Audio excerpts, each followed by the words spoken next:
Hello and welcome to the Paranormal Peep Show. My name's Andy Chaplin and I'm sitting here with co-host Neil Geddes-Ward. Neil, how have you been? Hello, Andy. I have been fine. I've been very, very busy, always busy. I'm trying to work out how to make DVDs for someone's birthday party that I filmed back in June. It's taken me this long to kind of do the edit and that kind of thing, and also painting and working and doing lots of research as usual into the paranormal and things that are not quite so paranormal, like conspiracy theories and things like that. What about you? Yeah, basically sweltering. So for anyone in America, you guys normally have the hot weather, but in our case, we've actually got the hot weather as well. We've had about 2 months of it so far, and I went down to Gloucester and had a little weekend in a log cabin with a hot tub and some friends, and yeah, that was very enjoyable. Did canoeing for the first time, 9 miles down the River Wye, which was quite a stretch, I have to say, but very enjoyable and slightly precarious. Didn't fall in, but did ground the boat a couple of times. We had to get out and hoik the boat off the rocks. So that was quite fun. It sounds like The Deer Hunter and all those kind of films where you sort of get chased by mad axemen in the woods and things like that. Yeah, Deer Hunter without the Viet Cong, just kind of local. Yeah. So you obviously had a good view of the night sky, I presume. Yeah, we had a sitting in the hot tub in the forest, just looking up at the stars and the moon and enjoying the sights. So yeah, that's pretty good. And any satellites and spaceships and UFOs fly over that night? I don't think there were, although some of my friends were acting rather strange. It could have been an alien abduction, or it could have been some of the drink. Hard to tell. So no little Apollo capsules going around in orbit then? No, not as yet. Not as yet. However, our next guest might be able to help us with that, because our next guest is somebody who I've been interested in way back since probably the early 90s, and somebody who I've probably viewed almost all of his videos. I hold him in quite high regard, and he's probably one of the granddaddies of conspiracy, really. I mean, the top conspiracies in the world would be, I would say, the JFK assassination, the moon landings, maybe 9/11. Those are probably the top three, and we have got none other than Marcus Allen, probably the UK's top moon hoax researcher. If you prefer that title, I don't know. Marcus, welcome to the show.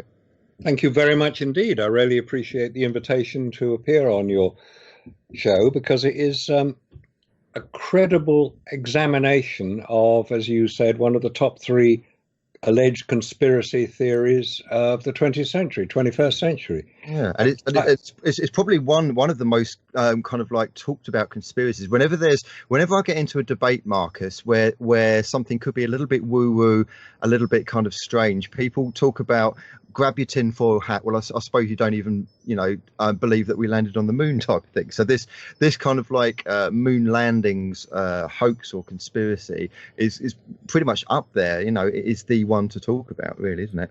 Oh, it's definitely the one to talk about. In fact, it was probably the JFK assassination and the suppression of the information that has eventually led to the most likely identification of the perpetrators of that crime that has generated the cover-up behind the Apollo moon landings, because they practiced with Kennedy and perfected it with Apollo, because Apollo was only a few years after the JFK assassination, which was November 1963. Anybody under the age of about 50 will think this is all very history and something which maybe doesn't apply to them. But listen up, guys, it applies to you, because the same techniques are being used in the 21st century as were proven so successfully to have worked in the 20th century. So it may be history in the events, but what is not history are the techniques used to perpetrate it. So essentially, I mean, if they did hoax it, then it's an ongoing lie. It's an ongoing hoax, because you can't sort of go, oh, well, actually, yeah, that was a hoax, but now we're telling you the truth. It's got to be an ongoing lie, if indeed that is the case. It is. And there are many people who will look rather askance at yourself. You know, if you said you mentioned it, and people look a bit askance at you. How can you believe something? We all saw it on television. This is, how can you not believe something you've seen on television? Well, come on, you know, I've seen 80-foot gorillas climb the Empire State Building. Was that real? Yeah, I Marcus, I remember seeing you. I think first of all, way back in the probably the mid-90s on a show called For the Love of with I think it was John Ronson, and I think actually Philip Kinsella might have been on that as well. Neil, do you remember the show? He was on a Channel 4 show, and I think it was John Ronson. Whether that was the title of it, I don't know. But whether it was the moon landings, I'm not sure. But I think Philip was certainly on a show. I think he was talking about UFOs on that particular. Oh, was he? Yeah, I saw a clip of it somewhere on YouTube. Wasn't Kinsella on the show I was on? In fact, I congratulate you on having seen that. That was actually the first time I ever appeared on television. That was back in 1997. 97, that's it. That really piqued my interest because at the time, I mean, I don't think anybody really, certainly not in the mainstream, really questioned the moon landings. I mean, maybe they might have. I certainly know that there were some magazines, and I know, Marcus, that you're is it the editor of Nexus in the UK or the distributor of Nexus magazine in the UK? I'm the publisher and distributor of Nexus Magazine UK, which is the UK edition of Nexus Magazine, which is actually comes from Australia. The editor is Duncan Rhodes. He lives and works in Australia. I just sell and distribute the magazine throughout the UK and Europe. I see. Marcus, just quickly, tell us what Nexus Magazine is and where people can get it. Nexus Magazine is the world's top-selling alternative news magazine, i.e. not fake news. It covers hidden history, alternative health, where you get treatments that may well be successful. It's probably best known for its alternative health articles. It also covers politics, it covers conspiracies, it covers the unexplained, it covers UFOs, and everything associated with them, because all those subjects, hidden history, alternative health, future science, politics, conspiracies, they're all tied together. If you understand how they interlink with each other. David Icke calls them joining the dots, doesn't he? It's basically joining the dots. Nexus Magazine's been published since 1987. Wow, yeah. I've been involved with it and distributing it in the UK since the mid-1990s. 1994, in fact, was when we first started. So approaching 25 years. People often ask, well, how do we know what in Nexus is true? I say you don't. You have to find out. We're pretty sure that 95% of it is true. The trouble is we don't know which 95%. So read it, determine for yourself whether what we publish, and there are articles. You can always contact the authors of the articles. They're people from around the world. We publish articles from the UK, from America, from Canada, from Brazil, from China, from Russia, from Romania, from Bosnia.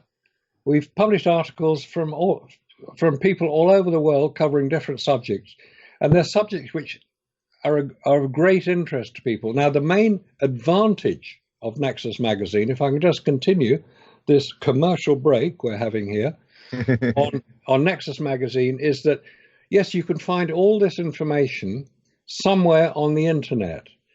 How long will it take you to find the good information, the information which is relevant to what you're trying to find?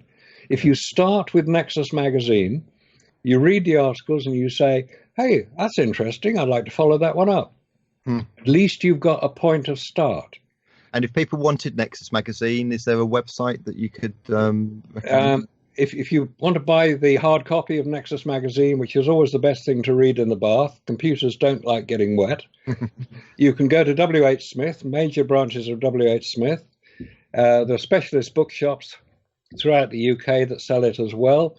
Watkins Books, Mysteries Bookshop in London, Atlantis Bookshop in London.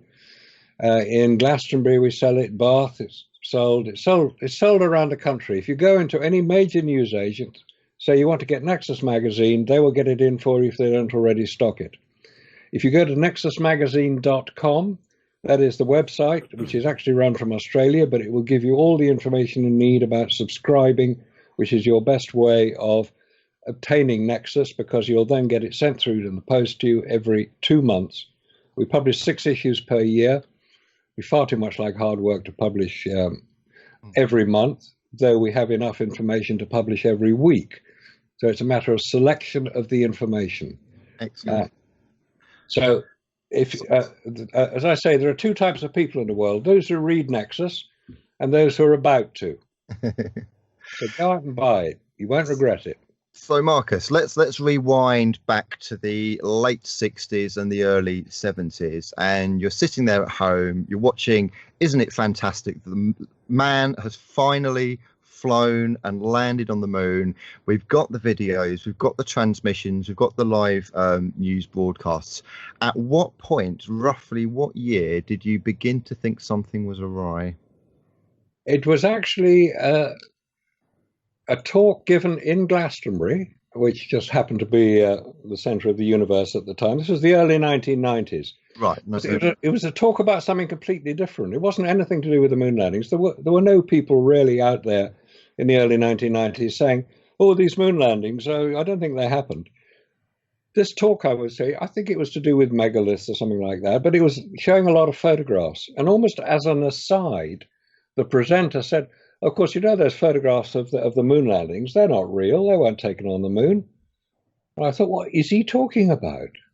Now, I was trained as a photographer in London. I was technically trained to not so much what to take, but how to take it. So I understood the technical side of photography from the point of view of a camera. Now, again, I have to say, these are film cameras we're going to be talking about, not digital cameras. Digital cameras record information very differently from film cameras. A photographic film, is a piece of emulsion, piece of plastic, which has light-sensitive chemicals on them, which when light hits those chemicals, they react in certain ways. The film is then put through wet chemicals to develop the film and to set the developed film so that it doesn't fade or change the recorded image. And what you have then is a photograph. There are 2 types of photographs. You can either have a reversal image, which is what we would refer to as a transparency, i.e. it's a piece of clear film, in effect, with colored emulsion on it, which you can project onto a screen, or it's a negative, film negative. That's the thing most people were familiar with, taking color negative films. Again, it's processed through chemicals, wet chemicals, and you then put it into an enlarger or a projector, and you print the photograph that you want, which will come out in the reverse. So negative film produces a positive image. The transparency material is already a positive image. Now, that may sound a bit technical, but it's necessary to understand that what we're going to be looking at are photographs taken with transparency material, which have been projected to produce a print image, which is what you see in newspapers, magazines, and books. There's a print images. So what we're looking at is a print image. Now, a photographic film has certain limitations behind it. You may have heard that film has a certain speed or sensitivity. Yeah.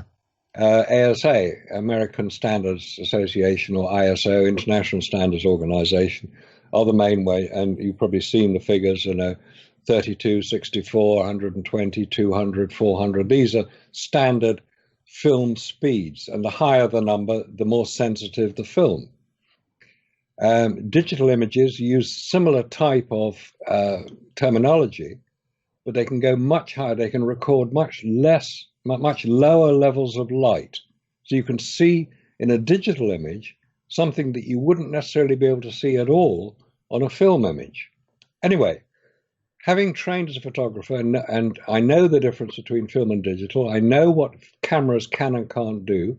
I know whether the type of lens that a camera has will determine the quality of the image it finally produces, because it can resolve much more detail projecting onto a film. Obviously, the better the lens, the more expensive it is. Now, the cameras that we used on Apollo, I discovered, were Hasselblad. Now, Hasselblad seemed a very strange choice of camera. Hasselblad is a very good camera. There's no dispute about that at all, but it is what's called medium format. 70mm film is used. 70mm, 2¼ inch square is the other way of determining it.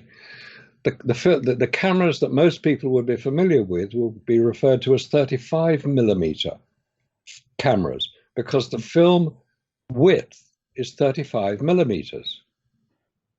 And so you've got a much smaller area of film to record the detail. So the medium format camera, you can get large format cameras up to 10 by 8 inches, which I've used in studio situations. A Hasselblad camera is normally used in a photographic studio. It is not the sort of camera you would carry around to photograph, should we say, wartime. You would use a 35mm camera because they're much more portable, easy to use, easy to carry. They're much less weight. They can be stored more easily. So on Apollo, they used the Hasselblad camera. And the Hasselblad camera is a very, very good camera. There's no dispute about that. The lenses are very good indeed. Ironically, the lenses for the Hasselblad camera, which was supplied by Victor Hasselblad, which is a company in Sweden, based in Stockholm, where they still make cameras today. They're very, very good, very good and very expensive cameras. They're still made today. More or less, they look the same now as they did 50 years ago. It's extraordinary. They got the design right first time out. So Marcus, so you're essentially saying that they're odd cameras to use. Is it the weight, or is there more to it than that? Why would they be more suitable to a studio as opposed to, as you say, like war photography or something like that? Right. If you're going to be prancing around on the lunar surface, as we're told these guys were, they would need to, because they had very severe limitations of use, they had to attach the cameras to their spacesuits so they could keep their arms free to salute the flag and talk to the president and pick up the rocks, which is logical. But it would be more sensible to have, because weight, don't forget that all the stories we heard about the weight of everything on Apollo was very important, and they had to be as light as possible. They're carrying heavy cameras with heavy lenses, where they could have carried much lighter cameras with much lighter lenses to produce the same result if they'd carried Nikon 35 or Canon 35mm cameras. However, they used Hasselblad, and they used large magazines which carried films which could be exposed to over 200 images per roll of magazine. They were using lenses which had polarizing filters attached to them. What? A polarizing filter on the moon? Now, all right, that may sound okay. Most people will say, well, that makes sense. Why not have a polarizing filter? Because you'll get better images as a result of it. You won't get the glare that would you use a polarizing filter to eliminate. But you have to use a viewfinder to use a polarizing filter. These cameras didn't have a viewfinder. Explain why you would need a viewfinder for using a polarized filter, and just for people who might not know what a polarizing filter actually does, what it is and does. Right. A polarizing filter will allow certain frequency of light to come through from a certain direction.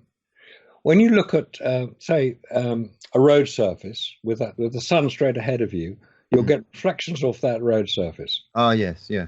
If you want to eliminate those reflections, because those reflections are reflected off it in certain angles, you use a polarizing filter to eliminate them, because a polarizing filter will eliminate certain frequencies of light in certain directions. Okay. Now, that does produce what's called saturated images. You use it to enhance the blue of the sky, if you've heard of using it here on Earth. They're quite why they wanted to use a polarizing filter on the moon, I'm not quite sure, because there was no blue sky to photograph, obviously, because there's no atmosphere to create the blue sky in the first place. Because blue is the longer wavelength of light, and that's why we see blue sky. rather than red sky. You get red sky when the frequency of light is higher. Anyway, let's not get into the detail of that. But in order to operate a polarizing filter, it twists, it is a circular lens and it moves in a circular direction. Yeah. And normally you would look through the viewfinder while you were operating the polarizing filter to ensure that you got the angles right. You can't see them with the naked eye. You use the polarizing filter for it. That's why I use polarized sunglasses to eliminate the glare, certain glare. Anyway, they took the viewfinder away. So basically they're guessing and hoping for the best. They're hoping for the best. In fact, there is no film I've ever found and no reference to it that I've ever found that anybody on the alleged lunar surface ever used a polarizing filter. Because it'd be quite obvious if they were using it, because they'd be talking about it, and you could see the hand moving the lens on the front of the camera, which is not shown on the front of any camera that is taken on any of the astronauts that were on the moon. But the key point is there was no viewfinder in these cameras, none of them. And the reason for that was very simple. The viewfinder on a Hasselblad camera is on the top of the camera. You look down into it. It's a single lens reflex, so you're looking through the lens on the camera, whatever lens you happen to use. There are various lenses you can use on a Hasselblad camera. You look through the lens. Most people are familiar with a single lens reflex camera. You look through the lens at what the picture is you want to take. If you use the Leica is the other camera, which has a rangefinder viewfinder. You're not looking through the lens. You're looking through a separate image, a separate smaller lens to the side of the lens through which the image will be taken. Anyway, on the Hasselblad cameras, they were looking through the lens, but because they couldn't get their head down in their spacesuits to look through the lens, NASA, in their wisdom, said, well, let's take the lens away. Now, they take the viewfinder away. The viewfinder, in effect, is a mirror which the light coming through the lens is reflected up into the eyepiece, which is what you look at when you're looking through a viewfinder.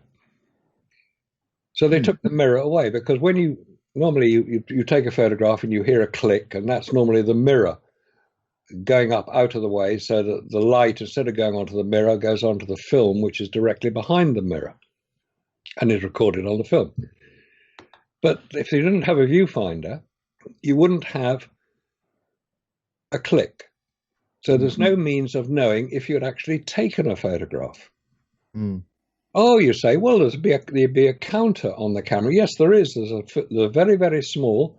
It's about 1/2 inch in diameter, if that, on the side of the camera, which can't be seen from inside of a spacesuit either. Well, obviously, you just press the shutter button. Well, you can't see the shutter button from inside the spacesuit either. So with all these limitations of use, you're wearing a spacesuit which has armored gauntlets because of the micrometeorite damage which you could have. It's pressurized, 4.8 pounds per square inch pressure, because there's the vacuum of space.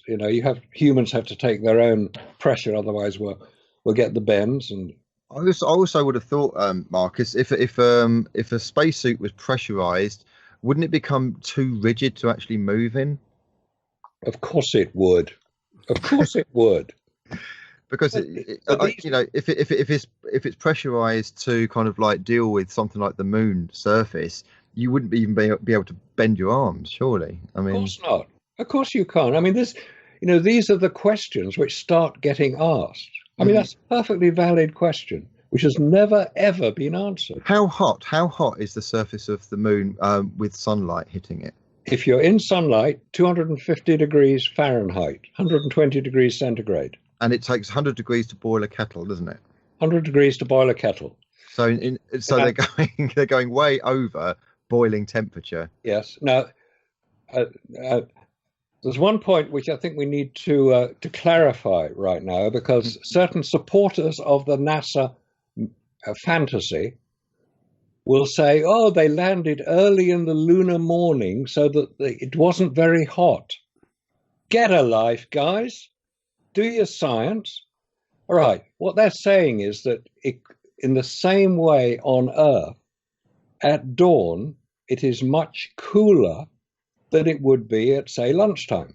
Recent weather in the UK and probably all over the world, most people will be familiar with the fact that it's cooler in the morning than it is at lunchtime. And that is because the sun rising, shining through the Earth's atmosphere, the power of the sun is reduced compared to the equivalent sun overhead on Earth. Yeah. On the moon, there's no atmosphere. Yeah. So as the sun rises above the horizon of the moon, wherever it happens to be, sunlight hitting any object will heat that object immediately. So it's more of a binary thing, isn't it? Whereas we've got kind of like, I suppose you could call it analog sunlight. The moon has got binary. It's either on or it's off. It's like it's hot or it's cold. On or it's off. Now, there's some very interesting proof of that. This idea that as the spacecraft allegedly sat on the lunar surface early in the lunar morning, which was correct, and the reason for that was so that the sun would cast definitive shadows so that they would show up well in the photographs rather than having the sun overhead at midday on the moon, which is actually about 6 or 7 days after it, because the moon takes 13 days for 1 day of light on the moon. So what you've got is the sun coming over the surface immediately heats any object it hits to its full temperature. I mentioned the proof of this. I said the proof of this is when the first astronauts were operating on the original space station, and not Mir, it was the one that followed that before the International Space Station. And the astronauts were creating it, and they were working out of the space shuttle, which was out there, and they complained about how cold their hands got when they were in the shadow of the Earth. Because if you're in the space station, you spend half your time in the shadow of the Earth. Well, it varies depending on the orbit angles. But let's say half your time is spent in the shadow of the Earth. When they were trying to work in the shadow of the Earth, they said their hands got so cold they couldn't feel them. NASA said, "Oh, don't be so stupid. It can't be that cold up in the space station. You're not very far away. It's only 200 miles up." So they took thermometers up there to record the temperatures as the shuttle moved from sunlight into darkness. And sure enough, as it moved into darkness, temperatures fell almost immediately. And as the same space shuttle then, about half an hour, 45 minutes later, moved into sunlight, the actual quote is within a few minutes, the temperature has risen to over 100 degrees. What's going on? Well, of course, that's what happens in space, where you've got sunlight, which is the radiant energy of the sun, hitting any object, it will immediately heat it. And when that object moves into the shadow, in this case of the Earth, it will immediately cool down. So presumably, I mean, the materials that NASA used for the spacesuits and boots, etc., I mean, they would have to go way beyond boiling point. I mean, I would have thought that would start to melt rubber and start to melt plastic, and especially if they're kind of like going in the shade and then back in the sunlight and back in the shade and back in the sunlight. I mean, that's like kind of like, you know, going in a sauna and immediately going into an ice bucket and back again. And that can't be healthy for the materials used. You've got it. Absolutely spot on. Exactly. There's a 500 degree Fahrenheit range of temperatures that these magic spacesuits have to cope with. I say magic spacesuits because we've only talked about heat at this point. We haven't talked about radiation. Certainly haven't mentioned micrometeorite impact, and we certainly haven't mentioned what happens if you fall over. Let's go on to the radiation side of things. One of the big contentions that moon landing hoax theorists come up with is that the Van Allen belt is preventing space shuttles and astronauts going through space. So one of the rebuttals was a video from somebody called Curious Android. I think, Neil, you've heard of the Curious Android. Curious Droid, he's called. Curious Droid, on YouTube. yeah. That's correct, yeah. And I have to say, I haven't got an academic head, so I can't get my head around the science bit. But what he seemed to be saying was, well, actually, they only went around the Van Allen belt, and they only spent about 3 hours in the Van Allen belt, in the weakest part of it, apparently. And then when they came back again, they went through the weakest part of it for only 3 hours. So probably only the equivalent of, say, a chest X-ray or something like that. What would be your rebuttal on that claim? Well, I mean, if you want to believe the sort of fantasy that's been put out, Paul Shillitoe is his real name. Right. Curious Droid. There's a lovely little lady in America who does a similar sort of job called Amy. Talks about space and promotes NASA and bigs them up all over the place. Vintage Space, I think she presents, isn't it? That's right, yeah. Vintage Space, for anyone that wants to check her out. Space. Has huge viewing numbers. Obviously, they admire lovely ladies as well over there, which is quite right too. Which is probably why I haven't got very high viewing figures, because I was old enough to watch these moon landings live back in London in 1969. Mm-hmm.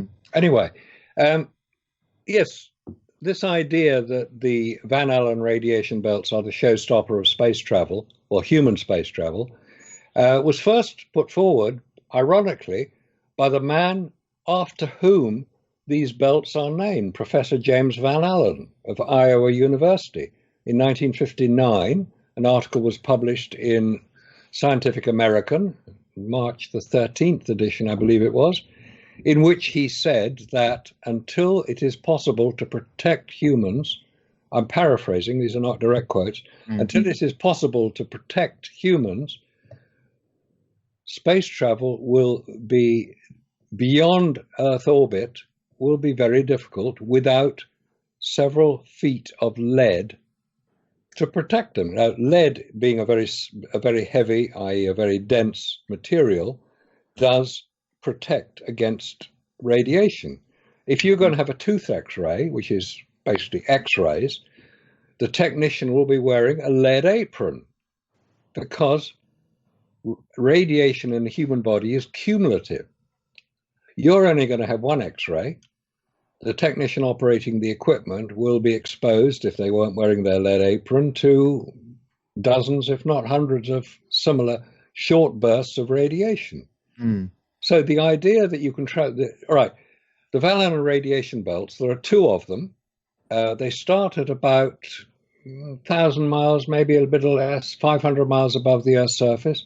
There is something called the South Atlantic anomaly, which, if you really want to get technical about it, is where there is a lower level, i.e. about 200 miles above the Earth's surface. Part of the the inner Van Allen radiation belt comes down basically over Brazil, hence the South Atlantic anomaly, and spacecraft traveling through it, which they do on reasonably frequent occasions in normal orbit, have to switch a lot of their equipment off to prevent it being damaged by radiation, because radiation will damage electronic equipment.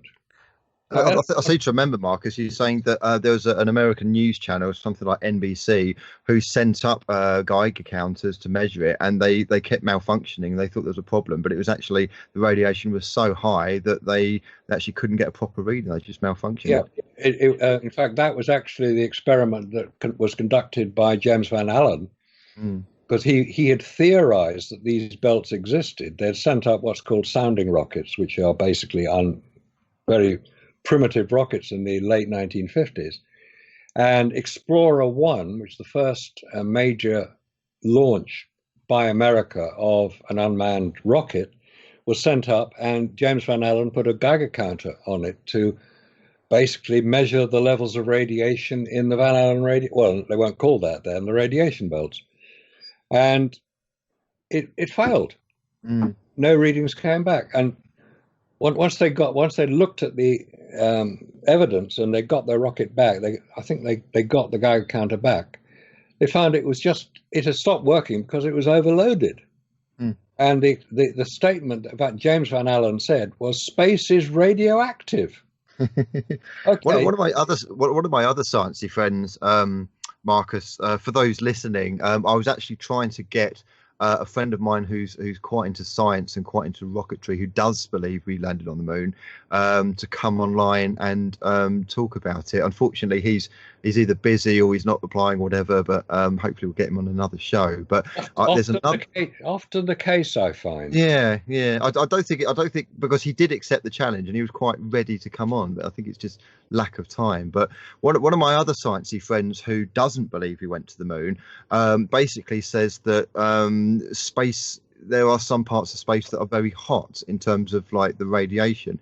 He reckons the Van Allen belt is actually like super hot because of the something to do with the ions heating up. This goes way over my head. Have you heard that one at all? Yeah, I've heard that one. I too don't quite follow the science of it. There are people who say that space is hot. Now, space can't be hot. Space can't be cold. Space has nothing to have a temperature. Right. Space is empty. Yeah. So if you put something in space, like the Earth or the Moon or Saturn or Jupiter or a spacecraft, it will have a temperature. It can't help but have a temperature because it will receive the radiant energy of the sun in our case. That's why here on Earth we operate at at the temperature we do, because we have the Earth receives radiant energy of the sun. It's called the solar constant. It's the amount of energy received on the Earth's surface is 1,350 watts per square meter. That's quite a lot of energy when you think about it. Now, some of that energy is going to be reflected back by clouds. Some of it's going to be absorbed, which is rather useful, by the atmosphere and eventually by us, by the oceans, which is why the oceans don't freeze, because they've absorbed solar energy. And we have a very stable environment. It's a magnificent system. Whoever designed the Earth as a stable system did a very good job, because it's been around for, we're told, billions of years. It's still here today, no matter the amount of abuse that humans have managed to inflict on it, which has obviously not affected it very badly, because it's still operating much the same as it was 100 years ago, 500 years ago, 1,000 years ago, probably 10,000 years ago. And then things got a bit pear-shaped because something hit the Earth rather hard, melted the ice caps, and the water levels rose 400 feet, and everybody got drowned. But that's another story. I was going to say, the Earth is out of its guarantee period now. What I was going to say, just going back to the radiation slightly, is that I came across in my own research from my various aliens on the moon talks and things like that, was a 1950s film. I think it might be about 56, 57, something like that. Wernher von Braun, obviously, who worked for NASA, brought over an Operation Paperclip from the Second World War. He was originally an SS scientist working for the Nazis on rocketry and V1s and V2s and things. But he was the guy behind the NASA Project Apollo with the Saturn V space rocket. In this 1950s film, he's talking about proposed mission to the moon, and this is before they've even designed the Saturn V. And he's shown a great big model which looks something out of Star Wars or Thunderbirds, that kind of thing. Very impressive model. And he's talking you through the various sections of the model. Here's the cockpit, but just beyond the cockpit. And he shows this large umbrella type device, maybe like a reverse of a satellite dish. He says, and this is to protect the astronauts from the deadly radiation they will encounter in space. Now, that is interesting. He mentioned that, and yet there's no such device on the Saturn V later when it went up. There's no umbrella-type device at the front of the ship or on the Apollo capsule, and yet he even acknowledged there was deadly radiation in space. Oh, yes, he did. In fact, it's interesting you mentioned Wernher von Braun, because if he hadn't died when he did, 1977, I think it was, he would have been prosecuted by the International War Crimes Tribunal for crimes against humanity while he was working in Germany. Basically, he used slave labor, and he was about to be prosecuted. He was one of many dozen Nazi war criminals brought over, as you mentioned, under Operation Paperclip. to provide their expertise to the Americans who were trying to launch these rockets, which the Nazis obviously did. 2,500 V2s landed on London, so they worked. The V1s were basically cruise missiles, which were easier to get rid of, because if you flew alongside them, you could tip them over. They'd crash so that they didn't damage people. But the V2 rockets were basically ballistic missiles, and they would go up way outside the Earth's atmosphere, come down, and blow up. Thousands of people died in London as a result of it. Thanks, guys, and then he goes over to America. And if you look at pictures of the Saturn V rocket, they have the same markings on them as the V2 rockets did. Yeah, they do. I mean, these guys weren't trying to hide what they were or what they did. They were just pleased to get the work. But Werner von Braun worked closely with Walt Disney. Now, Walt Disney and Werner von Braun were politically aligned. Mm. It's known now that Walt Disney was basically a fascist. He was a very good filmmaker, and he employed a lot of very talented people, and he created some fantastic films, basically fantasies. They were children's fairy stories brought to life. Cinderella, Fantasia, all the famous ones, and then Mickey Mouse as probably his greatest creation. All these were fantasies. Walt Disney, being a skilled filmmaker, is more than likely to have had a hand in creating some of the artwork or even the films which were purported to have been taken by astronauts in space, which NASA now relentlessly promote as evidence for their landing on the moon. So, Marcus, going back a little bit to sort of basics for those who might not know much about the Apollo missions. So the one that apparently made it to the moon was Apollo 11, wasn't it? That's the first one that was allegedly landed on the moon. So that comprised of basically a rocket booster to get it into space, and on top of that, you've got the lunar orbiter. And then connected to the lunar orbiter, you've got the Lunar Lander, and connected to the Lunar Lander, you've got the Lunar Rover. Is that correct in that order? Very simple. Up to a point. Apollo 11 was not the first mission that allegedly reached the moon. Okay. The first mission to do so was Apollo 8. Okay, that was an unmanned one, I think. Wasn't it? No, it was manned. There were 3 astronauts on board. They did not land on the moon. Okay, right. Let's go. Let's focus on the actual one that's allegedly landed on the moon. Was that okay? The first one that allegedly landed was the 3rd mission to the moon. There was an Apollo 10, which was also did not land but had astronauts on board. Right. Apollo 11 was the first one that we're told landed. Yeah. That was the most famous one. That was July 20th, 1969. Okay, and just describe allegedly what the whole thing comprised of that took off. Okay, the Saturn V rocket, most people will be familiar with pictures of it. It's a whacking great thing, 365 foot high. Yeah. Weighed 3,000 tons. Virtually all of that, 99% of it, 99.9% of it was fuel. Yeah. Because it was a chemical rocket, liquid hydrogen, liquid oxygen brought together, pumped through. I mean, can you imagine the logistics of pumping tons of liquid hydrogen and so on? Anyway, the thing takes off. Clouds of smoke, clouds of huge flames, big noise, millions of people watching it. That existed. That was real. Yeah. 2 minutes after it leaves the launch pad, it disappears from sight. Yeah. It's 50 miles away. The first stage of the rocket then is jettisoned, because are these 2 booster rockets on the side? Are those the 2 ones that jettisoned? That's the space shuttle. Right. That came much later. Oh, that's later. Right. Okay. And in fact, there is a question: if the Saturn V did what we're told it did, why do you need to invent another rocket space shuttle? Which couldn't even do half the job the Saturn V could do. So the Saturn V was a single big rocket, and it was 3 rockets in one. 3 rockets in one. Okay. It takes off, huge, great clouds of such like 50 miles downrange. It's left side. It's out of sight. The first stage, basically the first half of the rocket falls away. The second stage now ignites.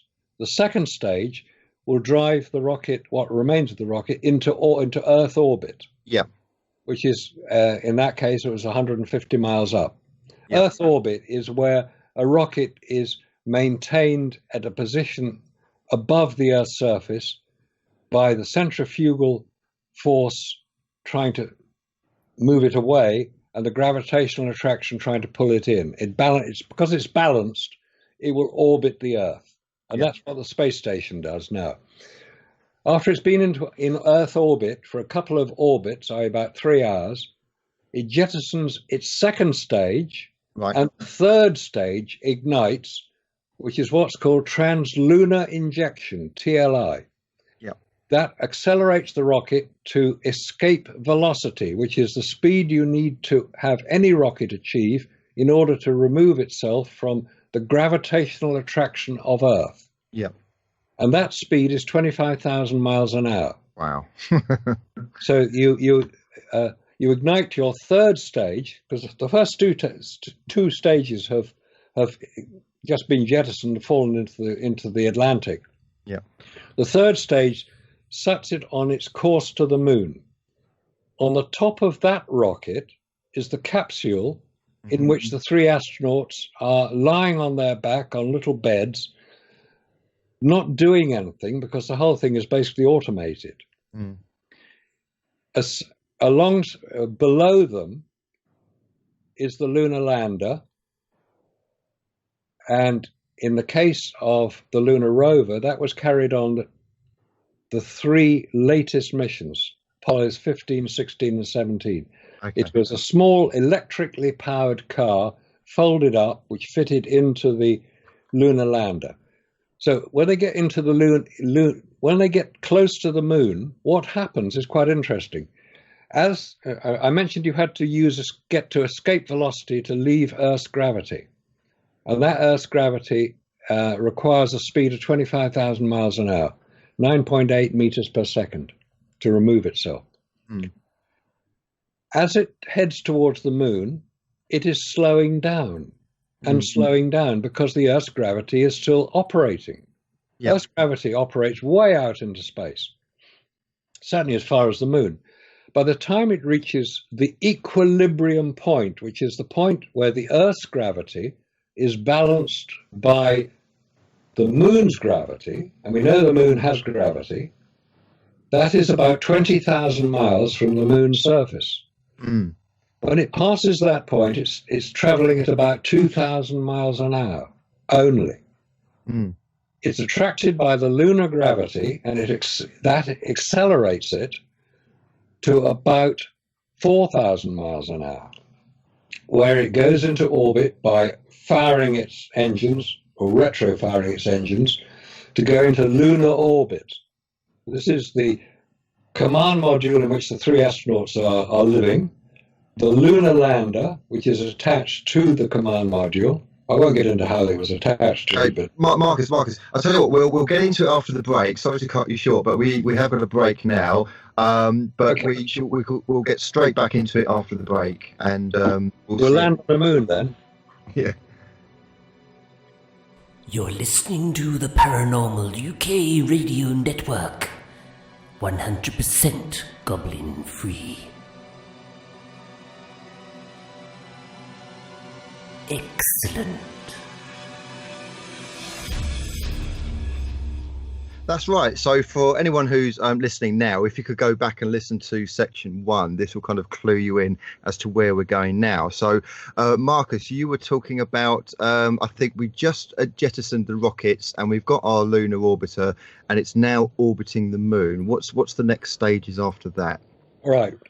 What's actually orbiting the moon is the stage 3 of the Apollo rocket, which is actually going to stay attached to the command module, or as it's sometimes referred to, the command and service module. And the rocket is part of the service part of it because the command module itself didn't have any propulsive ability. It didn't have any rocket, so it had to carry it with it. So it was the third stage of the Apollo, of the Saturn V rocket. The third stage was what propelled it to the moon, stayed attached to the command module, which was attached, as you said, in its as well to the lander, the Lunar Lander, which was in two sections. It was the descent stage and the ascent stage. Mm. This is, I mean, we're talking late 1960s here, and it would appear that a rocket-propelled craft, which the descent stage of the Lunar Lander was, could land quite comfortably on the lunar surface, which has gravity. It's 1/6 the level of gravity as that of Earth. So it detached itself, the Lunar Lander detached itself from the command module, which remained in orbit around the moon for the length of time that whoever was involved would be on the lunar surface, and would be there to collect them when they came back again, and would then head back home to Earth to a hero's welcome and a lifetime of trying to maintain the story. That's not a matter. And free cookies. And free cookies. So the Lunar Lander, as I said, is in two sections, both of which are attached together as they land on the lunar surface. The astronauts there are two astronauts who will land in the top section. It's in two sections. The bottom half is what lands, and the top section is what the astronauts live in, and will then subsequently take off using the landed section as the launch pad to return to the command module. That's basically what happened. And the idea in how it returns to the command module, presumably it's kind of trying to sync the orbit. Is that correct? Say it again. So in terms of how the ascending module returns to the already orbiting module, how does that connect together? How does it link together? Oh, right. Okay. From a standing start allegedly on the lunar surface, the top half of the lunar module is fired by a 4,500 pound thrust rocket off the lunar surface, and we'll come back to a little bit of the difficulties of that in a minute. Let's assume it happened. Fired off the lunar surface, it accelerates up to the orbit speed of the command module, which is in the order of 4,000 miles an hour, faster than a bullet.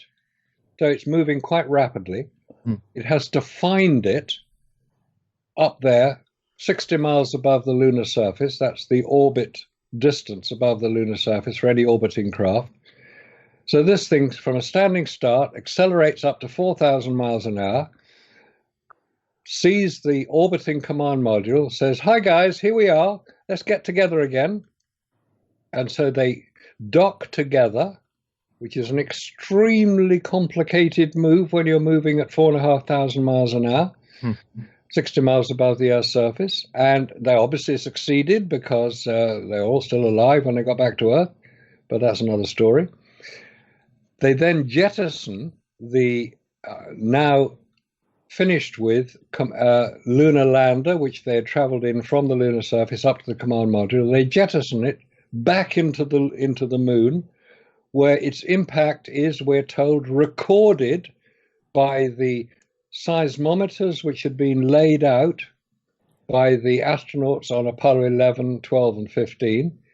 And the moon rang like a bell, we're told. Because if you fire something into the Earth, it won't ring like anything because it's a solid lump of rock. Because solid lumps of rock don't ring like bells. But the moon, we're told, rang like a bell. The vibrations of the impact were recorded, we're told, which makes for an interesting story, and we might examine that in a bit more detail later on. This is actually one of the things that one of my sciencey friends was talking about. He actually says that in a way, Earth does ring like a bell. It's for listeners of the show, there's quite a bit of like either research or emailing or messaging that I've done with various people to try and get as much science as possible, and it became overloaded in the end. So finding each bit is kind of a bit of a challenge. But one of my sciencey friends was saying that the Earth does also ring a little bit like a bell in terms of resonance, not so much kind of sound, but in terms of vibration. So apparently in the mainstream science community, they would say that the Earth also does ring a little bit like a bell.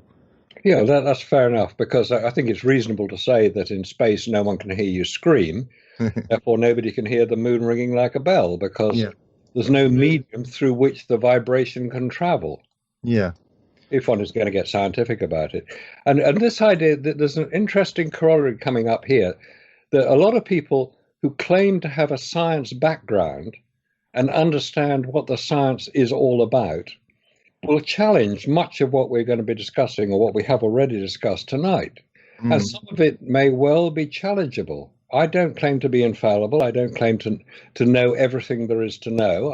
I'm fairly well versed in much of the detail. But if something appears to me or sounds to me a logical explanation for an unexplained event, I will take that on board, and I don't want to say that is the only explanation that's possible. I will say I'll take it on board. I'll look at it. If evidence or facts or information comes forward which disproves it, I'll take that on board as well. Yeah. Because one of the things I found when people who claim to have a scientific background, i.e., they understand the science, if I challenge something, they will say, well, where's the peer-reviewed information which disputes what we've been saying? And have you got any information that you're putting forward that has been peer-reviewed?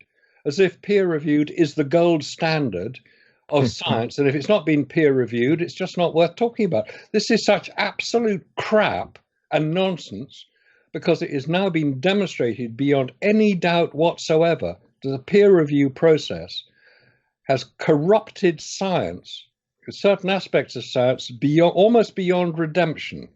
If it refers to it as pal review, i.e. get your friends involved, they will agree with you. This is not science. This is not the peer review process we're told is the gold standard of science. It's more like the medieval church. Exactly. Very, very, very good analogy, because if you don't agree with it, you get burnt at the stake. Yeah. I mean, the modern day version of burning at the stake is you lose your job, you could lose your funding, you could lose your pension, you could lose your accreditations, all sorts. Talking of science and sound, and again, I'm not a scientist and I'm not going to get a peer review on this, certainly. You were talking about the Earth ringing like a bell. We've both obviously been talking about our talk coming up, and we talked about the fact that there's videos out there, and it might be Apollo 12, I can't remember which mission, where it actually shows sounds on the moon. And it was supposedly one of the astronauts banging something into the surface of the moon, and you can hear a boom, boom, boom, boom as he's banging.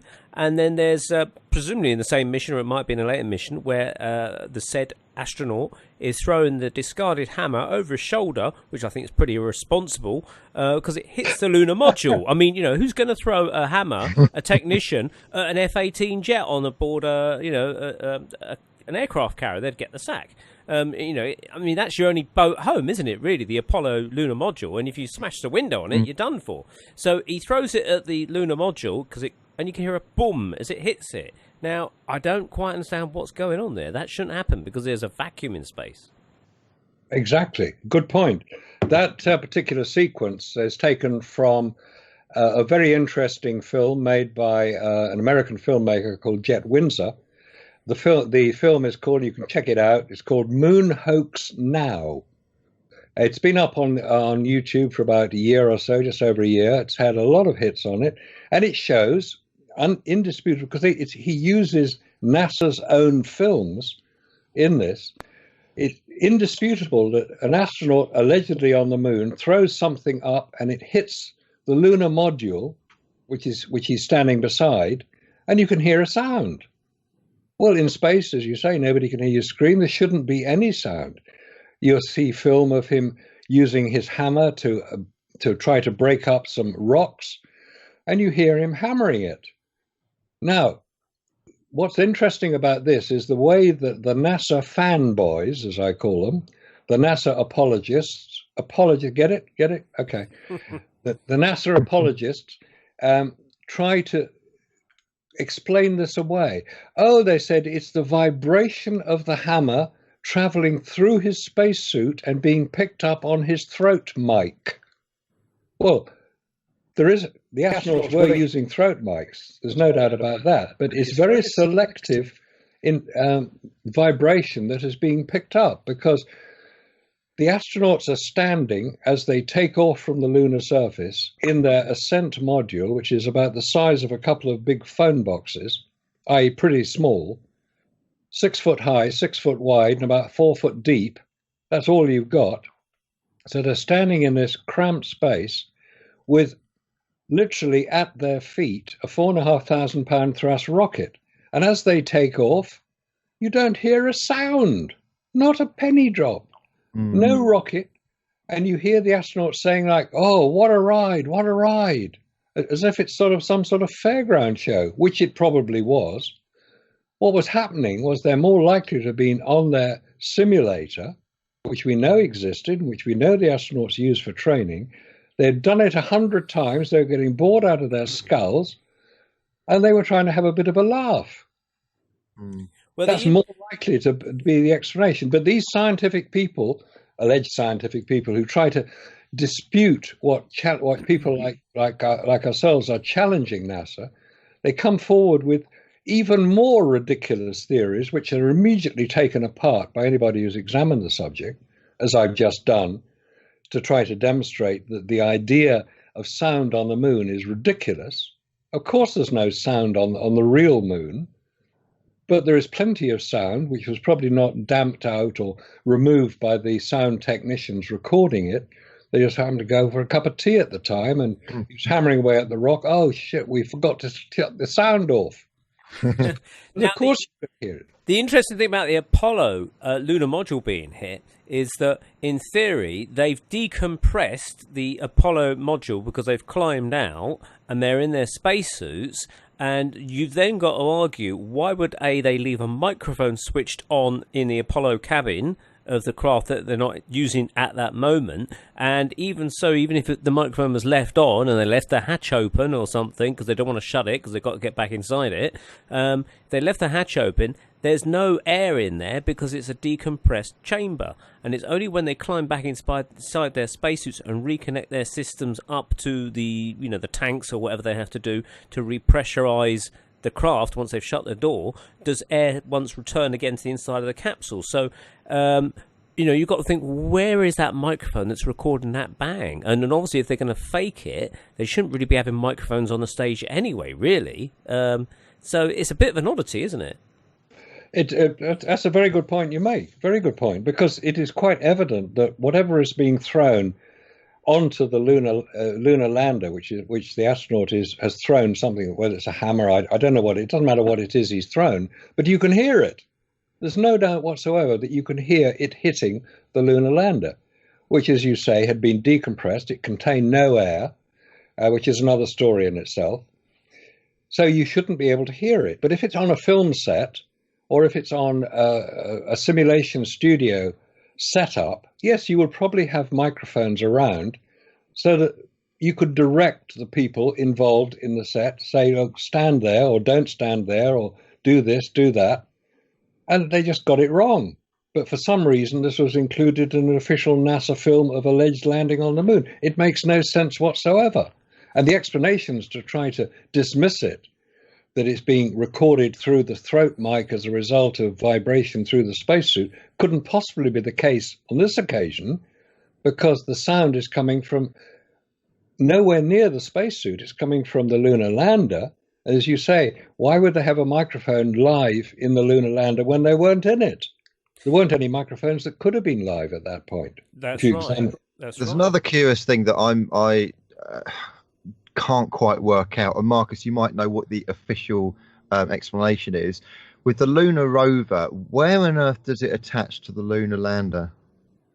Okay, as you look at the lunar lander, it's got 4 legs. Yeah. One of those legs contains a ladder down which the astronauts will walk to get themselves from the top part of it, which is the ascent stage. Yeah. It's about 10 foot down. Yeah. If you look at the lunar lander like that, the Lunar Rover was attached on the right-hand side. There are 4 quadrants Yeah. Because basically the Lunar Lander consisted of a large number of fuel tanks and storage and equipment, and it was basically a square with a central circular area in which the rocket motor was mounted, rocket engine was mounted, and there are 4 quadrants around it. And actually, there are 8 altogether. There are 4 quadrants on the corners, and 4 in the center between the corner quadrants.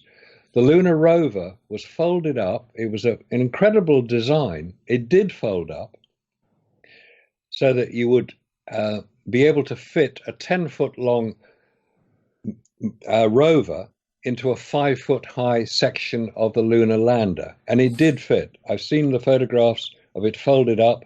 I've seen it being folded up.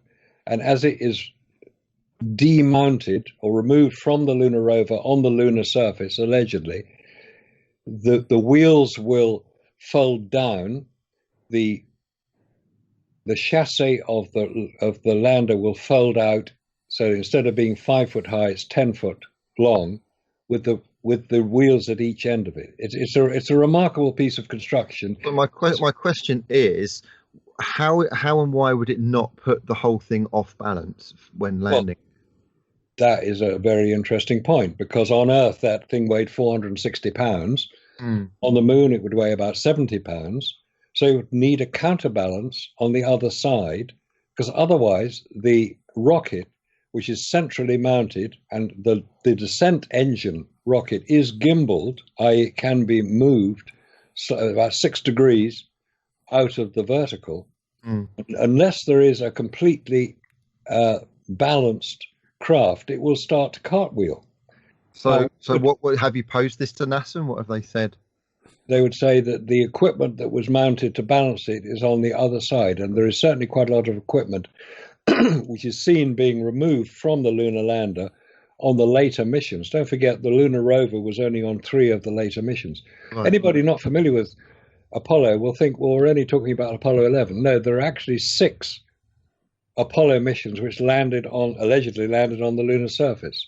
The final 3 were the ones that carried the lunar rovers. They were called the J missions. Actually, when you say 6 landed, I think it's 5, because Apollo 13 didn't make it. That's right, isn't it? No, there were 6 that landed. There was 11 and 12 landed. Oh, I see. And 13 was... 13 was an interesting story in itself. 14, 15, 16, 17. There was supposed to be another 3 missions after that, 18, 19, and 20. President Nixon, don't forget, was president during the whole of the Apollo missions. He cancelled the last 3. Mainly on the grounds, well, we've been there, we don't need to do it anymore. But because the whole Apollo program was initiated and generated and enthused over by President Kennedy, who had defeated Richard Nixon in the 1960 American elections, Kennedy being a Democrat, Nixon being a Republican, they didn't really hold a great deal of affection for each other. So Nixon wasn't about to promote something which he hadn't originated. Mark you, what Nixon originated was lying and deceit in the White House, and he paid a reasonable price for it, got sacked. So one of the photos from the Lunar Rover, just focusing on that for a moment, shows a close-up of a wheel, and there's no tracks either side. Have NASA come up with an explanation as to what that's all about? No, NASA have not addressed that. Was a question that was asked of them. There were hundreds of other questions which have been asked of NASA. NASA stands officially for National Aeronautics and Space Administration. But according to the New York Times, who were also trying to get answers to some of these questions, NASA stands for never a straight answer. Or no astronauts sent anywhere, or numerous anomalies and scams abound, or National Academy of Space Actors. Take your pick. NASA will not another space accident. Yes, or never a single apology, etc. So, I mean, when I saw that photo, I mean, it's a bit of a clanger. It's a bit of a clanger. How can a rover not make any imprint? Well, exactly. It's a reasonable question to ask, and it's been asked of NASA several times actually, because there is a very clear photograph showing. I think it's from Apollo 17, because a lot of photographs on Apollo 17, where you see the lunar rover on the lunar surface. You see a lot of footprints made by the astronauts, and we know that astronauts leave footprints to show where they've been. And the lunar rover, which has obviously been driven because there is actually somebody sitting in the lunar rover when the photograph was taken, there are no wheel tracks either in front or behind the wheel. And you're almost looking at a close-up of the wheel. Now, the NASA apologists will say, oh, that's easy to explain. You can see all the footprints of the of the astronauts who are obviously getting equipment on and putting equipment off and doing a lot of work around the lunar rover. Oh, they've kicked a lot of the lunar surface material and it's just covered the tracks. Absolute rubbish. Yeah, I'm looking at it now, and I can see the boot prints, but there's nothing that's been kicked that I can see. I mean, there would at least be some kind of groove that would have been covered over, but there's no groove at all. Also, the operating temperature, as according to the NASA manual for the lunar rover of the battery, was the specifications of the battery operating temperatures was outside the specs for the actual moon temperatures. In other words, the battery, according to the specifications of the manual, couldn't possibly have worked, the battery, because it wouldn't operate in that environment, basically. Right. Exactly. So, again, another anomaly to do with this whole Apollo fantasy, where you've got batteries that won't operate, but we're told that they were able to drive a car on the lunar surface for a distance of up to 20 kilometers, which is about as far as an electric car will go today without additional assistance. Tesla has managed to get cars to go further than that now, but that's in the 21st century, not in the 1960s. It was designed and made by a cooperation between the Boeing Aircraft Corporation and General Motors. And they were very proud of it because it folded up rather neatly, as we've described, and it was able to drive considerable distances. Because don't forget, when it landed on the moon, attached to the Lunar Lander, the astronauts then had to assemble the car with the seats and the steering mechanism, and not the steering mechanism, the seats and all the equipment that they were going to carry around with them on the lunar surface. But you don't see any film or photograph of that occurring. Strange, except for one rather obscure film, which we're told is Apollo 15, assembling the lunar rover. And all you see them doing is pulling it out of its storage area on the lunar lander, and then it's out of sight of camera because they're using a fixed camera position, and conveniently you're not showing them assembling the vehicle with, I should say, communication equipment which can communicate with Earth. Hang on a minute. What are we getting to here? These are now communicate to Earth. Yes, this is what happened, because if you've seen the film of the Lunar Lander top section taking off to return the astronauts to the command module orbiting above the Earth, you see it being filmed from the Lunar Rover, which has been specifically positioned about 100 meters away, we're told, so that its camera could record the Lunar Lander takeoff, which it does. And you see on Apollo 17, you see the Lunar Lander take off from the lunar surface, or the top half of it with the astronauts in it, take off from the lunar surface and ascend upwards, as you would expect a rocket-fired craft would do. But you see no exhaust or heat emissions from any rocket. It's as if it's on a bungee rope. Now, the camera on the Lunar Lander was operated remotely from Houston by a guy called Ed Fendel, who had been practicing it because he tried to do it Apollo 15 and failed. He got closer on Apollo 16, so he had a bit of practice, we're told, on Apollo 17.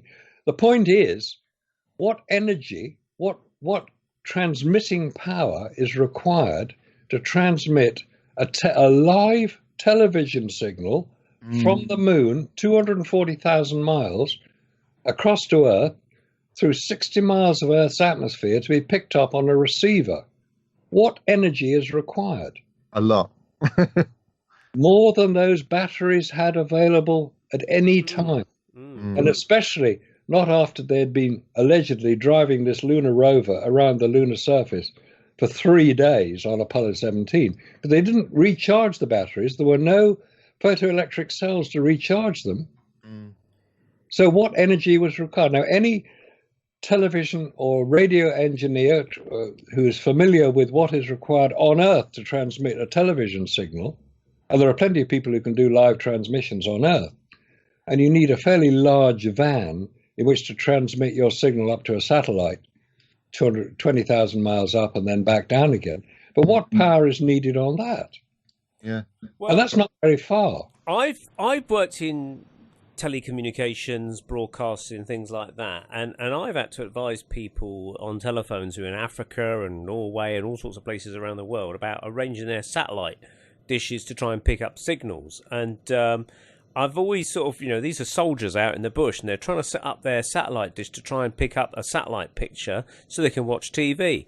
And I said, you really need to get a proper engineer in, to sort it out, because they've got all these special receivers and transcoders and God knows what else sort of equipment who will line it up with satellites, and they're trained in that specific field, and they adjust the modulation and all sorts of clever trickery to get the pictures. Now, these are astronauts on the moon. They're pilots, essentially.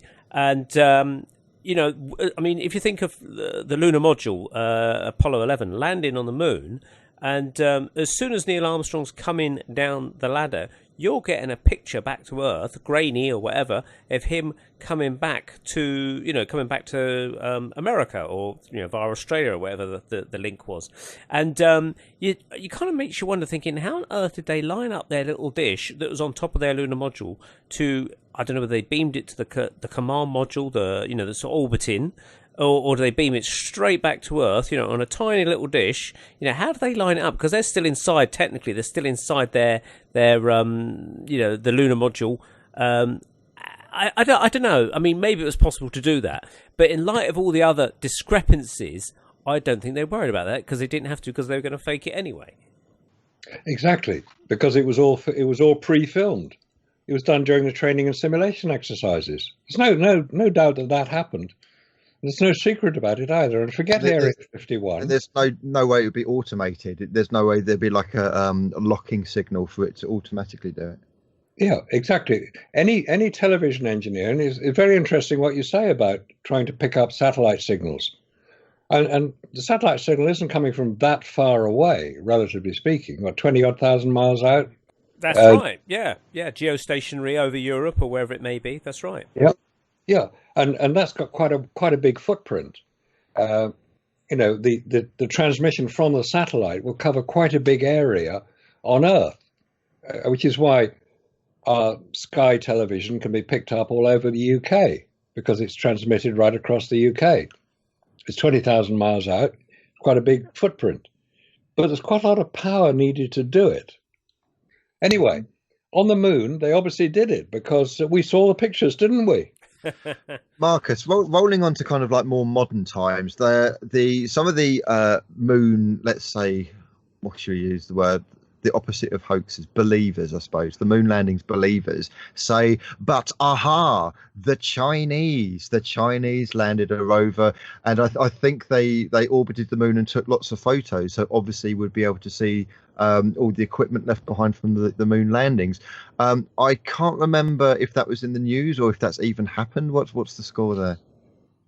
The Chinese certainly do have the ability to launch a rocket powerful enough to land an unmanned craft on the lunar surface. I believe they have done so. Is that correct? Yes, they have done so. It's called Jade Rabbit. Was it anywhere near the Apollo landing sites? No, it didn't land anywhere near the Apollo landing sites. Did it take any photographs as it was orbiting the moon? Well, that's the story. And the same story applies to the Japanese, who've also launched an unmanned craft to orbit the moon. And then we can come on to the Lunar Reconnaissance Orbiter, which is an American craft operated by NASA, needless to say, which orbited the moon and photographed the Apollo landing sites, we're told, in 2009. Let's just examine what we're told to believe about this. We're told that the Chinese did it. I haven't, to be fair, seen any photograph issued by the Chinese Space Agency or the Japanese Space Agency purporting to show any of the Apollo landing site, any of the artifacts left on the Apollo landing site from the Chinese or the Japanese. I have seen the photographs issued by NASA in support of their contention that they show the 6 Apollo landing sites. Okay, anybody can go online and look at these photographs. Their Lunar Reconnaissance Orbiter website will show them in interminable detail. What you're going to be looking at is a photograph taken 20 miles or 25 kilometers above the lunar surface by this Lunar Reconnaissance Orbiter satellite using presumably 21st century technology, i.e. pretty good cameras. 20 miles is about 100,000 feet. It's not that far away as far as the satellite is concerned. And what the pictures they produced show basically a few white pixels and a few black pixels with a whacking great arrow put on it saying Apollo 11 or Apollo 12 or Apollo 17 landing site. And on the Apollo 12 and the Apollo 17 landing sites, they get overexcited by all the footprints you can see on the lunar surface. Oh, wow. Oh, wonderful. It must be real. Until you start examining it in detail, where you see that the footprints are as wide as the lander, which is 20 foot. So were they giants, these astronauts? Did they kick up a huge amount of dust? And how come this is the first time they've ever been photographed? And anyway, why are they in black and white? And why can you only see a couple of pixels, which identifies a 20-foot wide lander with a shadow considerably longer, because you can see that the shadow angles are quite low. It was taken quite early so that the craft would show up, or the shadow of it would show up. Well, you can only see a few black pixels. Now, if you then compare those appallingly bad photographs, which I don't think represent anything beyond somebody's CGI attempt to show what the lunar landers might look like if they happened to be on the lunar surface, with a known satellite photograph taken above Earth of, as I showed recently when I was doing a presentation on the subject, of the London Eye, taken from 400 miles above the Earth by the Geo 1 satellite 10 years ago, i.e. when the Lunar Reconnaissance Orbiter was photographing on the moon. This is taken in full color, 400 miles above the London Eye, through all the pollution and the distortion created by the 60 miles of the Earth's atmosphere, and you can see individual cars, individual capsules on the London Eye. You can see cars parked nearby, some of which have sunroofs, which are about 3 foot across, quite clearly. You can see which way the car is pointing, because you can see the difference between the bonnet and the boot. But on the moon, all you see from these ridiculously stupid pictures, which we're told represent the Apollo landers on the lunar surface, are a few white pixels. Yeah. Come on, guys, don't take us. I'm looking at both images now. I'm looking at the London Eye one, and I'm looking at the Apollo 17, alleged Apollo 17 one. Yeah, I mean, it's okay. let's take the assumption that what we're looking at is actual photographs of the moon. If they are actual photographs of the moon, there is something there that's like either man-made or not natural. But as you say, they are too far away. It could be a rock. Yeah. It could be a rock. I would have expected much more zoomed in, high quality images. From, from, from 20 miles away, of course you would. Yeah. Haven't NASA kind of made the areas a no-fly zone for other nations to preserve the integrity of the lander sites? So they say. Yeah, I can see why, so that nobody else can find there isn't anything there. Absolutely, yeah. It's a bit of a laughable one, that, isn't it? But Here's a question, Marcus. Let's say the Chinese are or the Japanese are for some reason in on it. What would be their motivation for doing so, as opposed to saying, "Look, the Americans are lying"? I have no idea. Absolutely no idea. They may well be in on it. They may well have to use NASA's tracking facilities, or they may have to use NASA's facilities or some of the technicians involved, and they don't want to upset America.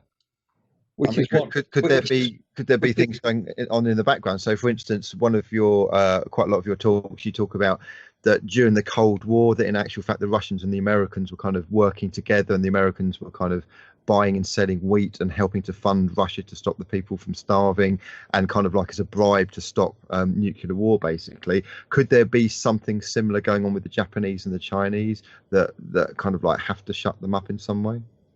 I don't think the Japanese or the Chinese need shutting up. I think that they know which side their bread is buttered on. If they want to involve themselves, which they evidently do, in space travel, because it's a reasonable thing. And don't forget, the Indians are doing it as well. The European Space Agency is doing it as well. Yeah. There's cooperation and collusion, and not of the bad kind. There's cooperation between all these agencies, because space travel is an extremely dangerous business, and people like to pass information that they find which could be helpful to other people on, which is what was happening between America and the Soviet Union. And the point I make about, in answer to the inevitable question, well, if what you say is anywhere near true, Marcus, why didn't the Russians blow the whistle at the time? They must have known what was going on. Of course they knew what was going on. They chose to shut up about it. And the reason they chose to shut up about it was partly to do with the wheat deal, which is well known, that the Soviet Union were offered very, very favorable terms to buy American wheat in the millions of tons of American wheat. There'd been a drought in Kazakhstan. It's quite a natural thing, and there was a potential for starvation.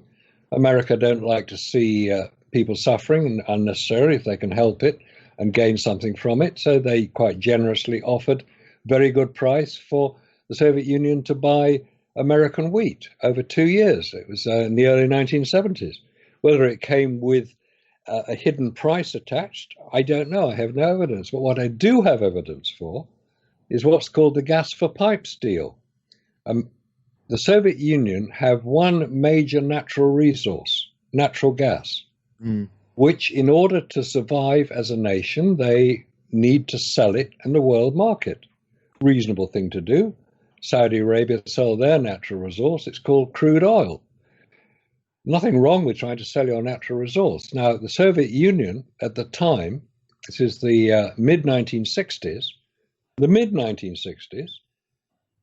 started to try to export supplies, in large quantities, supplies of their natural gas into Western Europe, specifically West Germany, as it was then. This is before, well, the Berlin Wall was up. That's why it's called West Germany. And it was called East Germany, which is the other half of Germany. It's now been reconciled in 1989 when the Berlin Wall fell, but that's another story. So in the mid-1960s, Russia are negotiating with the government of West Germany, the government of Italy, and also Hungary and Austria for the supply of their natural gas. But the Soviet Union, having been devastated by the Second World War, they lost 25 million people in the Second War. It's a huge number of their population. They didn't have the industry to manufacture the pipeline required to take this natural gas from its fields in Siberia, which is northern Russia, into West Germany, which is in Western Europe. It's about 2,000 kilometers. So the deal was, which America struck with West Germany, you make the pipes, because West Germany's industry had been resurrected much faster as a result of the Marshall Plan at the end of the Second World War. Look it up if you don't know what the Marshall Plan is. West Germany's industry had got back on its feet and had started making things, because all you need to do to make a gas pipeline is large sheets of steel. You roll them out as flat sheets and then bend them into a circle. Hey, presto, you've got a pipe. You link all the pipes together. You put one end of it into your gas field, and every 10 kilometers or so, you put what's called a compressor, which is in effect a jet engine. Guess who supplied the jet engines? Rolls-Royce, to drive the natural gas along this pipeline. It won't flow without some assistance. This is the way it's done today. It was driven into, the pipeline was built into West Germany in the mid-1960s. Come on. America were upset about it, obviously, because they wanted to supply, they didn't want the Soviet Union to be seen to be supplying Western Europe. It's not East Germany we're talking about, West Germany. They didn't want to be seen to be supplying West Germany, because otherwise, what would NATO be doing? This is the argument Trump has just used on Merkel, Chancellor of Germany. Look, you get all your natural gas from Russia. What are we doing protecting you against Russia? The same argument applied 50 years ago. That whole Cold War thing was a complete fabrication. Absolute bloody nonsense, as was this whole nuclear attack. There was never going to be a nuclear war. Control, divide and rule, isn't it? It's also, after the Apollo was cancelled, they actually, well, I say cancelled, they didn't go to the moon. They kind of continued Apollo in a half-wit way, because they had the Apollo-Soyuz link-up, which I think was over Southampton, if I believe, in 1974 or 5, wasn't it? Yeah, 75. Apollo-Soyuz. Oh, look, America and Russia are cooperating just after, or just in the middle of the Cold War. What's going on? So, Of course Marcus, they were cooperating. going back to the kind of like the actual science of the whole mission itself, because I think we've gone off at a slight tangent, but going back to the science, one of my friends actually was asking, wasn't the lander supposed to have an airlock, and if so, where is it positioned? Was the craft depressurized? Did they all have to sit in their suits? And then how much oxygen did they bring, and where was it stored? How much did it weigh, and how much fuel did you need to kind of carry it? Good question. The Apollo lander, the Lunar Lander, did not have an airlock. So right. So how did they? So imagine we're in the top section. We're not in our spacesuits. We're not kitted up. What would we need to do to get kitted up and then get actually onto the moon's surface? Right. This is mission impossible. Absolutely mission impossible. Okay. If you're going to wander around on the lunar surface, the real lunar surface, you've got to put your spacesuit on. Yeah. A spacesuit, if you see film of astronauts being kitted out, because if you recall when they were walking towards their rocket before they took off, you saw these heroes in their white spacesuits. They were kitted up with their spacesuits before they even got into the command module. Now, in order to get into their spacesuits, the film of them getting in is quite interesting. It takes 3 people to get one astronaut into their spacesuit. I've seen it. Yeah, I've seen that film. Okay, now, they walk into their spacesuit. They walk onto their rocket. They go the 300 foot up into their capsule on the top of their rocket. They take their spacesuits off because they have to be able to travel to the moon in the shirt sleeve environment of the command module. And you see them in their T-shirts and jeans, presumably. I don't know what they were wearing. Yeah. But they weren't in their spacesuit. They get to the moon. The command module is orbiting the moon. 2 astronauts now go from the command module into the lunar module without wearing a spacesuit, because they couldn't get through the little hatchway connecting the 2 craft. It's only 24 inches across. It's been measured. They couldn't get through that hatch if they were wearing a spacesuit. Now, in the Lunar Lander is another spacesuit for each astronaut. Yep. So they get into the Lunar Lander, and they land the Lunar Lander. We'll come back to that in a minute because there's another very interesting anomaly. They land their Lunar Lander, and in the case of Apollo 11, they then have 6 hours between landing it and getting out. Now, in order to get, at that point, they have to get into their spacesuits. Yeah. Marcus, we're coming up to the end of the show, but just very quickly, what's the official explanation of how they got into the spacesuits and then onto the moon? If you can speed it up a little bit. Okay. There's no explanation that is offered that makes any sense at all, that these two astronauts in something measuring 6 foot by 6 foot by 4 foot could get into these spacesuits, which are very cumbersome. They could check each other out, but if you don't get and you can't wear half a spacesuit. So Neil Armstrong was landing the craft without his spacesuit, but you can hear him talking, or you can hear Buzz Aldrin talking. Therefore, the craft was pressurized because they couldn't be in an unpressurized craft without a spacesuit. They'd be dead. Yeah. So they're landing it without a spacesuit. They then get into their spacesuit. Yeah. They then depressurize the Lunar Lander by letting all the air out.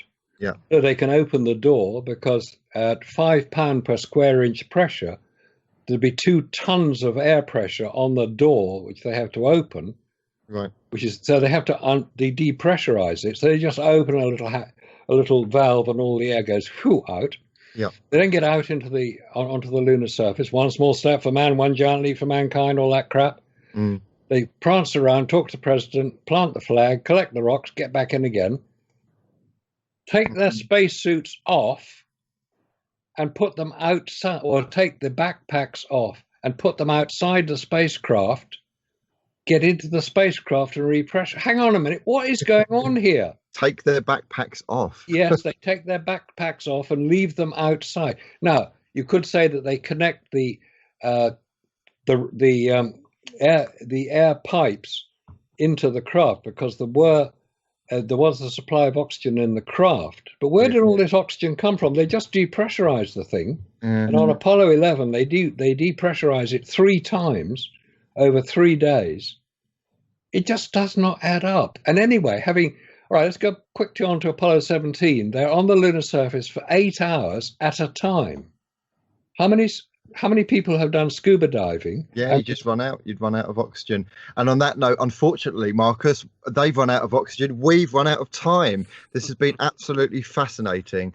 And we must get you back, Marcus. Next month or whenever. It feels like we've only touched the tip of the iceberg, or the surface of the moon. Surface of the moon. I was just about to say that. Yeah. I love it. Marcus, thanks ever so much for coming along. And for anyone who wants to get hold of Nexus magazine, Google it, find it on WH Smith or your local newsagents. Marcus, do you have quickly a website people can go to very quickly? Just go to nexusmagazine.com to contact me. You can do it through there. Or if anybody's interested in information about this particular subject, I'd recommend a website called Aulis. That's AULIS.com. Yep. Aulis.com. Fantastic. And I will try, if we do a round 2, which I hope we will, I will try and get my believer scientific friend on, and I will try and get him to answer the questions which you very kindly posed but have not been answered. I think it's because he's not got a lot of time. I don't think it's because he couldn't be bothered, because he did say with glee, I accept the challenge. So I would like him to do that. Yeah, that's brilliant. Neil, anything else you want to add? Well, thank you very much, Marcus, Alan, for joining us from Nexus Magazine, and we hopefully will do a round 2, and we'll be in touch, and stay tuned for more, because as I say, we've only scratched the moon's surface on this one. We are. And once you start scratching that itch, it never goes away. It doesn't. We'll certainly leave tracks anyway. Okay, so it's good night from us all at the Paranormal Peep Show. Stay tuned for more shows on the Paranormal UK Radio Network. Good night. See you later, guys.